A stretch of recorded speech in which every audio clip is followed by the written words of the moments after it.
Canterbury Spirits came out September 21st, 2021. This was a game I've been was looking forward to since it was announced at the PlayStation event last year.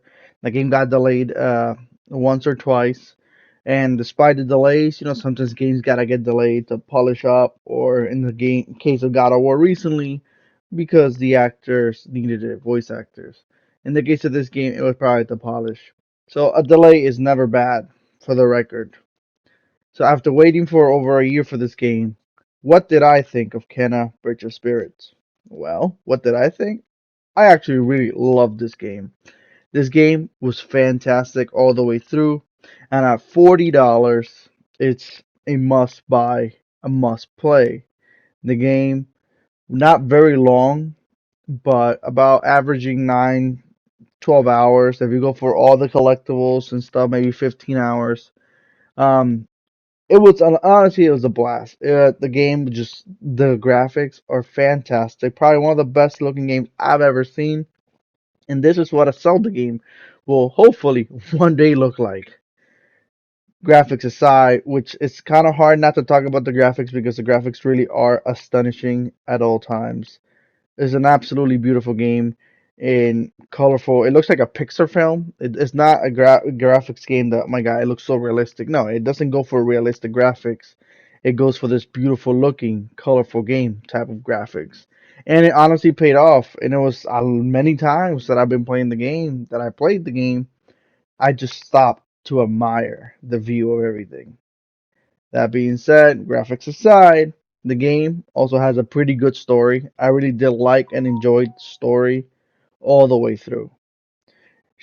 Kenna, is well, she guides spirits to find peace. You look for spirits that haven't passed all the way through for certain reasons. I'm not gonna really spoil anything. Go enjoy the game yourself. And the game has three main spirits you have to guide: Taro, Adira, and Toshi. All three of them are really great, like stories that eventually connect in the end. There's also spirits that you have to help delivering spirit mail, which is one of the collectible types, which is cool. Helping spirits was always cool. It adds this element of regular items having a lot of value to the certain spirit. So here's this knife. This meant so much to set character. It changes the way you look at certain items that you would think like, oh my God, this is an everyday item. But maybe to this character, it was just something that meant a lot.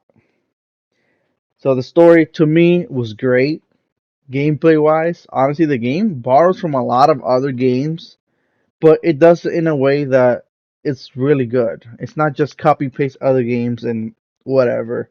It honestly takes elements from other games and incorporates it with its own unique type of action, which comes in the form of the rot, the little black things. That's what they're called, rot. You don't really know what they are too much.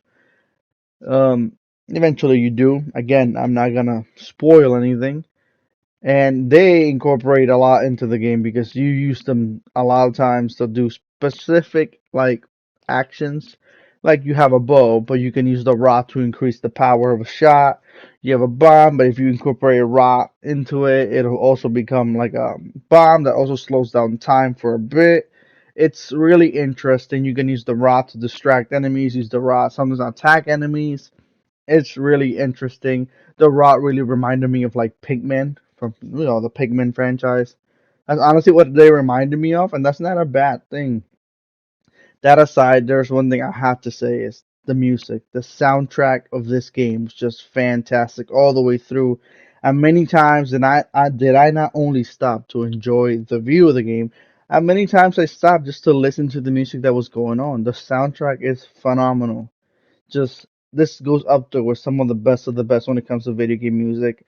I'm the type of person who, at times when I gotta clean something or I'm doing something, I put video game theme songs. And trust me when I say the theme songs from this game will be in my list coming up for me.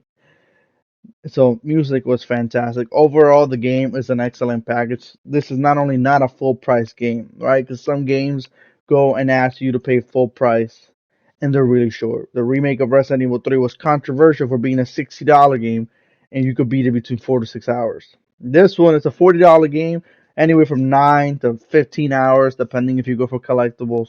There is a master difficulty which you unlock after beating the game. So if you go for that, that'll obviously you get more game time out of it, which I will be doing master difficulty for them because I want to get the platinum. So honestly, Can of Richer Spirits did not disappoint me at all, not one bit. The puzzles, there's a lot of puzzles in the game. Some easier than others, some harder than others. Something I do like, something that I really did enjoy about this game is that it doesn't really hold your hand.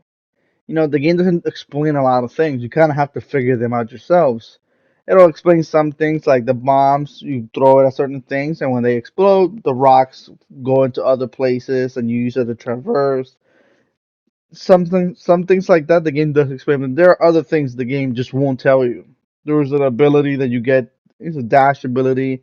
These enemies are invisible. When I first encountered them, the game didn't tell me how to hit them. I eventually had to figure out that you had to use a dash ability to be able to get hits on them. So honestly, it's great. Collectibles, there's not a ton of them, which is not a bad thing. I think between delivery mail, rots, hats, and all that, there's a total of 210, I believe it was, which is actually that's good because some of these games just add so much collectibles that it just becomes annoying.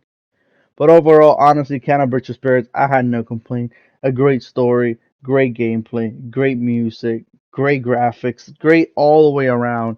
That's why I, Brian Redgrave, give this game a 10 out of 10.